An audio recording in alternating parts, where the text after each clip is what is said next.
घरे पोरी नहीं रे जेजू बढ़िया चीज सबसे बढ़िया है वो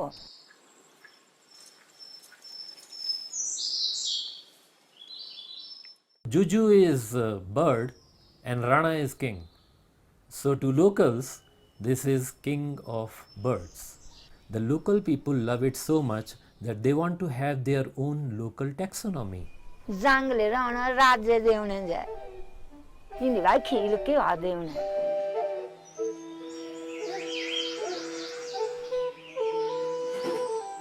It has a black head and orangish face and orangish throat, and it has a prominent black on its body with white spots. It's a high altitude pheasant. Western Tragopans live in a very complex habitat, because of which it's very difficult to study and observe in detail their ecology in the wild. किसी ने आज तक western tragopan का घोंसला नहीं देखा। Western tragopan मेरे हिसाब से इसलिए स्पेशल है क्योंकि ये वेस्टर्न एशिया में पाया जाता है और बहुत ही लुप्त होने वाली प्रजाति है। The Western Tragopan is the flagship species of my home state, Himachal Pradesh. It's only found in the smallest slivers of the Western Himalayas and nowhere else on the planet.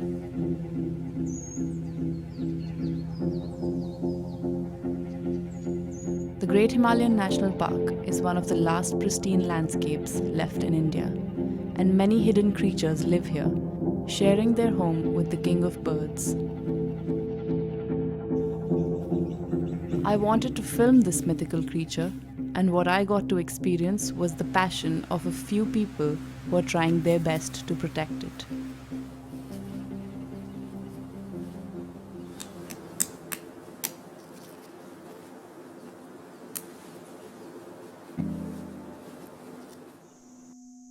The guards patrol these forests even in the dead of winter, living far away from their families and mobile network. They brave the cold, the bears, and poachers without any safety net.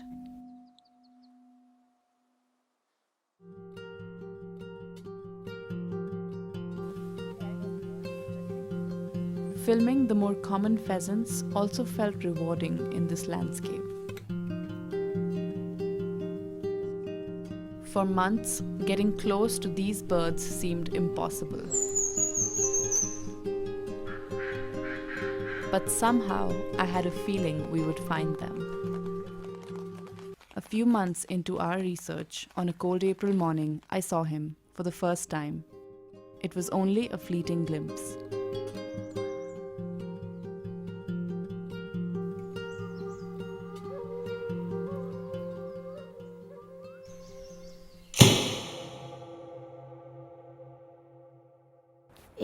एक हजार उठा जान लोग का के मारने अब मारी भाई लोग के तब नहीं किच रहे मारने लाई यहाँ राज्य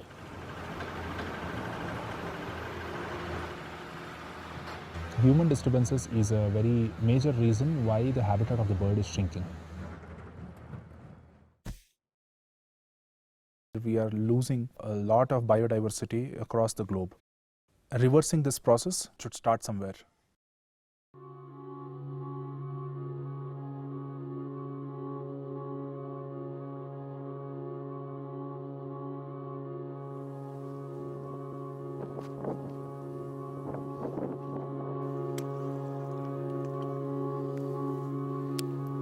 The most important value is roadlessness in the park.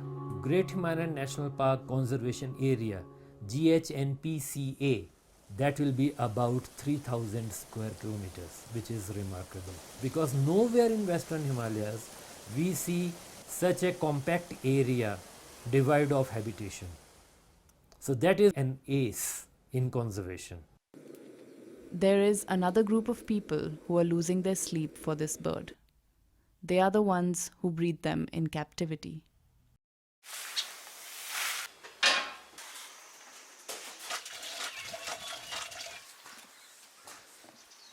This bird is facing local extinction, and having a reserve population is critical to its survival. This is the only conservation breeding center in the entire world where Western Tragopan is housed and bred. The Western Tragopan is a highly dimorphic bird. Basically, by looking at the bird, you can make out which is the male and which is the female. चले गए बेचने, ये तो पालतू है, हमने खुद पाला हुआ नहीं, मुझे ज्ञान है।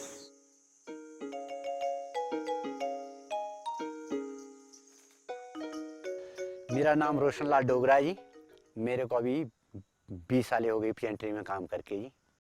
कोई पता नहीं था इसके बारे में, इनके बारे तो फिर तो क्या सीखा जी, इनको देखा वे फिर मिट्टी में खेलते हुए देखा जी, कैसे खेल रहे, नहा रहे मिट्टी में, फिर अपने को कैसे वो सुस्तियाँ फैला रहे, तो टांगे यूं कर रहे, तो फिर दाना पानी देखा वे कैसे खाते हैं।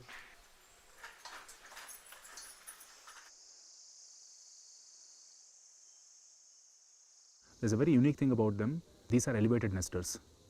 They were always given ground nests, and the moment I knew that they were elevated nesters, that was the trick to be done.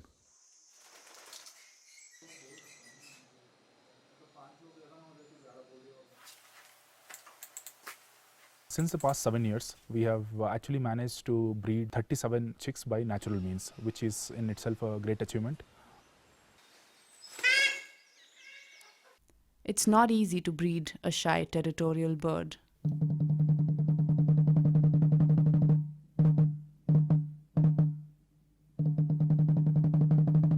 Watching the Western Tragopan's display is a treat for the eyes. Throughout the mating season, he relentlessly pursues his potential lover. Showing off his buffed body many times during the day, he nudges her ever so slightly. He has an elaborate and graceful dance routine that ends in a somewhat awkward chase. The vibrant wattle with the streaks of blue and red is striking, but the female isn't always impressed.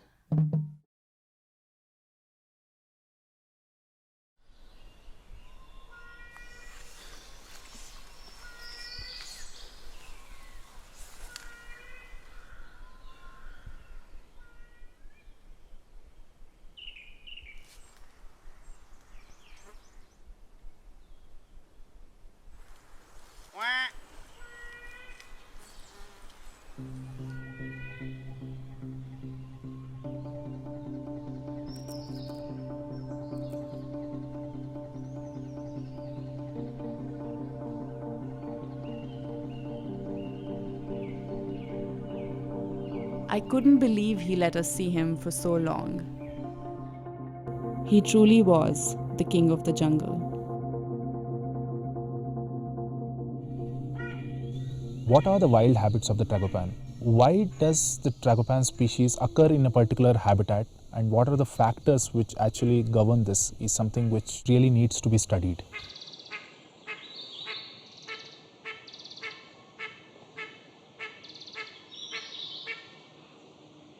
Well, if we look at bird conservation in India, we lack fundamental understanding about many bird species and their status and distribution.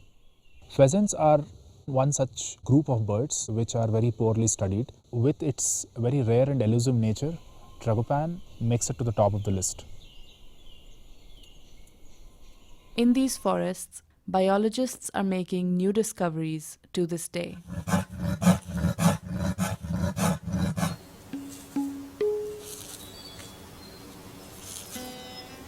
And people need to see these animals in their habitat before they're gone. You have to love your park. So in case you love your park, you will do anything for it. My search was finally over, but the story of this bird has only just begun.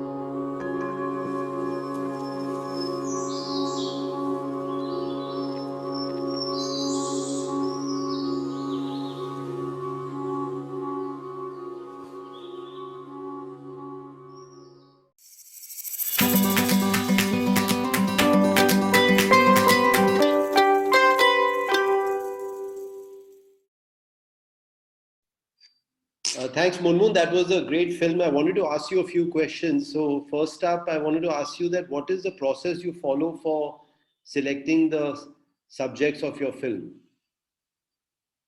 Thank you, Mr. Maninder, so much for having me and for having this film. My family comes from Himachal Pradesh, and I grew up in the mountains. But and I used to love animals. But whenever I used to watch television shows about animals, it was always about tigers and lions, which don't even exist in our landscape. So I grew up with things like this on my wall. This is a Western Tragopan. And I always wanted to know what this bird is. I knew it was important, but I had no other idea about what it is. So what I like to film now is to bridge that gap of that huge knowledge gap which exists, where people who live in other landscapes in the world can actually see the animals which exist in their backyard on their TV. So I like to focus on these neglected species. Okay, that's interesting. So the other question was that, you know, I've trekked in the Great Himalaya National Park, and I know it's one of the areas where the species is found, and it's very tough to spot. Obviously, we didn't see one when we were there, but I wanted to ask you, what are the challenges involved in filming this particular the Western Tragopan? So yeah, it exists. The bird is endemic to a very small sliver of the mountains. So it exists in a very difficult terrain. So I would say one of the biggest challenges, like any expedition, is to just plan the expedition, do the logistics, tell yourself it's a mission worth going on. And once we went there, it was cold. So figuring out if your equipment would stay, your batteries won't die, there's no way to charge. So you're actually out there in the wild. This is one of the last places where we camped out. There's no electricity, nothing. So those are the logistical challenges. And I think another challenge is also convincing yourself to stay optimistic, because any locals I would sometimes meet would just say that you're never going to find it. Like, this is a worthless mission. Like, why would you do this? So just staying on that path was a huge challenge. And then, of course, when you're out in the wild, you have to be a little careful about brown bears and black bears, which are always in the area. So you have to, when you wake up really early in the forest, you have to be a little careful about not crossing paths with them. Did you follow any different approach in terms of actually finding out the bird compared to other people who have tried to film it in the past? No, I think, I think one of the major thing is actually to spend that much time there, right? And just to know, a lot of people would go birding, it may not be worth their time to spend months to find just one bird. So I was very clear that I wanted to video document this bird, which hadn't been done properly before. So my mission was very clear. And I think one of the things I do differently in my practice is giving equal importance to scientists and local people. So a lot of my crew always deals with, so I do take scientists with me, or actually I follow the scientists as they're doing their work, but I also give equal importance to the local people that live there. And I just stay very open to the information that I would get from both sides, Have you come across any evidence of any hunting of the Western Tragopan while you were there? Yeah, sadly, that's why I wanted to share this image. Hunting in these areas has reduced a little bit over the past couple of years. But what you can notice here next to the Devi in the mount, which are the local Devi Devtas, which are very important to the people of Himachal, you'll see this little flower, this red and black flower, which has been offered by people. That's actually made of the Jujurana's feathers and its plumage and its neck. So it used to be hunted a lot for that. That was because it's such a rare bird. It was considered so lucky to be able to offer something like this. So I think this practice has sort of stopped now. These are just very old flowers also they've had. But I do get occasional images from Pakistan or Kashmir or Chamba and other areas of hunting still happening. Great Himalayan National Park just happens to be one of the safer places though. So things sometimes, always don't go to plan. So what was your plan B as you were planning this particular expedition? This was the ideal. This wild shot close-up of a Western Tragopan was something I almost didn't think would happen, and it did. So that's great. Because the mission was for National Geographic, there was almost no chance of not coming back with the animal. But my plan B was to film it in captivity. Because I knew there were scientists who were breeding this bird in a captive situation, I thought I would be able to at least document them there, because even that is sometimes very difficult. You'd think it's easy to film them in a zoo or something, but it's a very different situation to like a normal zoo.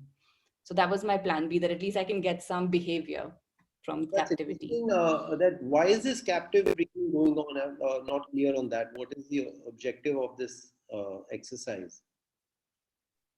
So our generation is currently living through the sixth extinction of species. What that means is that species are getting wiped out very fast. So in India, the Central Zoo Authority has selected a couple of important endangered species, which they know are very close to extinction or are really declining in number. So they're breeding them. So it is a part of the zoo, but they're not open to public in the sense that they have these beautiful animals which are being bred, but they try not to imprint humans on them, hoping that one day they'll have a protected area where they could release them and they would live as wild as possible. So it's called conservation breeding, and it's not done for any entertainment sort of purpose. So they're kept very secludedly and they're treated with utmost, just a lot of care. Yeah. That's interesting. And one final question, Munmun, was that what was the role of your teammates who were supporting you in terms of tracking down the Western Tragopan?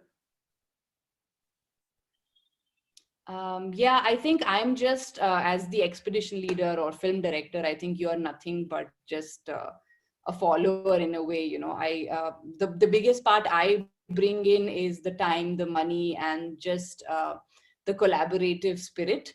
What I try to do is get the others together who can actually take me there. So the local people who actually live there, they know where the bird is, they know all the knowledge about it, and if they're willing to share it, then that's how the film would get made. So I think like 100% of the credit goes to them. In most wildlife documentaries, I would say that's true.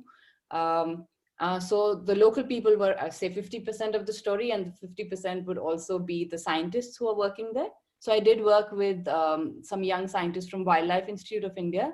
Meghna was one of the people who was camera trapping throughout the landscape of that national park. So she knew every chappa chappa of the mountains, and she told me these are the places where I think it's ideal for you to camp out if you must. And then the local people sort of would add on to that knowledge. Yeah. Okay.